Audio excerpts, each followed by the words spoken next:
அனைவருக்கும் வணக்கம். இன்று நாம் தசரத சக்கரவர்த்தி அவருடைய புதல்வர்கள் ராமன், பரதன், லட்சுமணன், சத்ருகன் ஆகியோருக்கு இடையே நிலவிய அன்பையும் பாசத்தையும் பற்றி சிந்திக்க இருக்கிறோம். மன்னர் தசரதனுக்கு நீண்ட நாட்களாக புத்திர பாக்கியம் இல்லை. எனவே அவர் மிக கவலையுடன் இருந்தார். அவர் ஒரு முறை வேட்டைக்கு செல்லும் போது தனது கண் தெரியாத பெற்றோருக்கு வேண்டி நீர் மொன்று கொண்டிருந்த ஒரு முனிவரின் மகனை யானை என நினைத்து கொண்டு விடுகிறார். அந்த முனிவர் தசரதனை, என்னைப் போல் நீயும் ஒரு நாள் புத்திர சோகத்தால் இறப்பாய் என சாபமிடுகிறார்.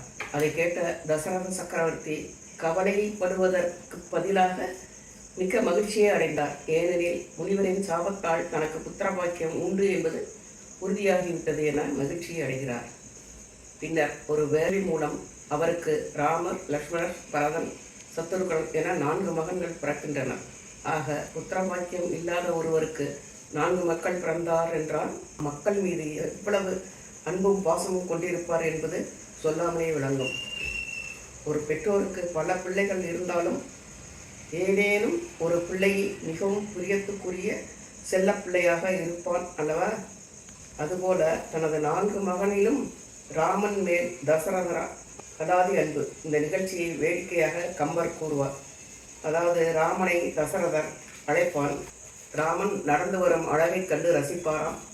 ராமன், என்னப்பா, எதற்காக அழைத்தீர்கள் என விளவினால், ஒன்றுமில்லை, சும்மாதான் அழைத்தேன், நீ போகலாம் என்பாராம். ராமனும் திரும்பி போகும்போது வைத்தகன் வாங்காமல் ராமன் திரும்பி போகும் அழகையை ரசிப்பாராம்.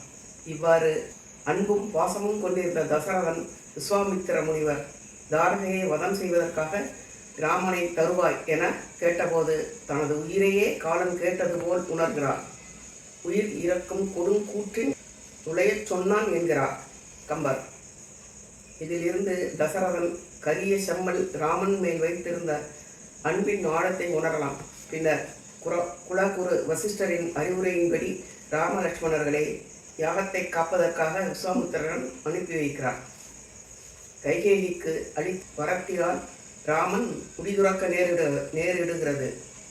உன் மகன் பரதனே நாட்டை ஆளட்டும், ஆனால் ராமன் 14 ஆண்டுகள் வனவாசம் போக வேண்டும் என்று உனது கோரிக்கையை தயவு செய்து திரும்ப பெற்றுக்கொள் என எவ்வளவோ கேட்டுக்கொள்கிறார். ஆனால் கைகேயி மனம் திரும்பவில்லை. சிற்றன்னை கைகேயியின் மூலம் தந்தையின் ஆணையை பெற்ற ராமன் சீதா பிராட்டி, லட்சுமணன் ஆகியோருடன் அயோத்தியை துறந்து கானகம் செல்கிறார். இந்த செய்தி அமைச்சர் சுமந்திரன் மூலம் அறிந்த தசரதனின் உயிர் உடனே பிரிகிறது. அதன் மூலமாக தசரதன் எல்லையற்ற அன்பும் பாசமும் வெளிப்படுகின்றன. இனி மற்றவர்களுக்கிடையே நிலவிய அன்பை பற்றியும் பாசத்தை பற்றியும் ஆராய்வோம். லட்சுமணன் ஆதிசேஷன் அம்சம். எப்போதும் ராமனையை விட்டு பிரிவதில்லை. லட்சுமணனின் தாயாகிய சுமித்திரை, ராமன் வனவாசம் செல்ல இருக்கிறார், மகனை அழைத்து நீயும் ராமனுடன் கானகம் செல், தம்பியாக அல்ல, ஊழியம் செய்யும் தொண்டனாக செல் என்றார். அண்ணன் மீது அளவற்ற அன்பினால், அண்ணா, தண்ணீர் உள்ளவரைத்தான் நீளமும் மீனும் வாழும், அவ்வாறே பிராட்டியும் நானும் நீங்கள் இருக்கும் வரைத்தான் உயிர் வாழ்வோம், நீங்கள் எங்களை துறந்தால் நாங்கள் எவ்வாறு வாழ்வோம் என்கிறார். மேலும் கானக வாழ்வில் ராமனுக்கும் பிராட்டிக்கும் காவலாளியாகவும் ஊழியனாகவும் தொண்டு செய்தான். ராவணன், மேகநாதன் யுத்தத்திற்கு லட்சுமணன் பங்கு கணிசமானது. அண்ணன் ராமன் மீது பரதன் கொண்ட அன்பையும் காதலையும் பற்றி சொல்லவே வேண்டாம். தாய் உரை கொண்டு தாதை உதவிய தரணி தன்னை தீவினை என மறுத்தவன், அரியணை மேல் ஏற மறுக்கும் அண்ணலின் பாதுகைகளை ராமபிரானாக பாவித்து ஆட்சி செய்தவன்.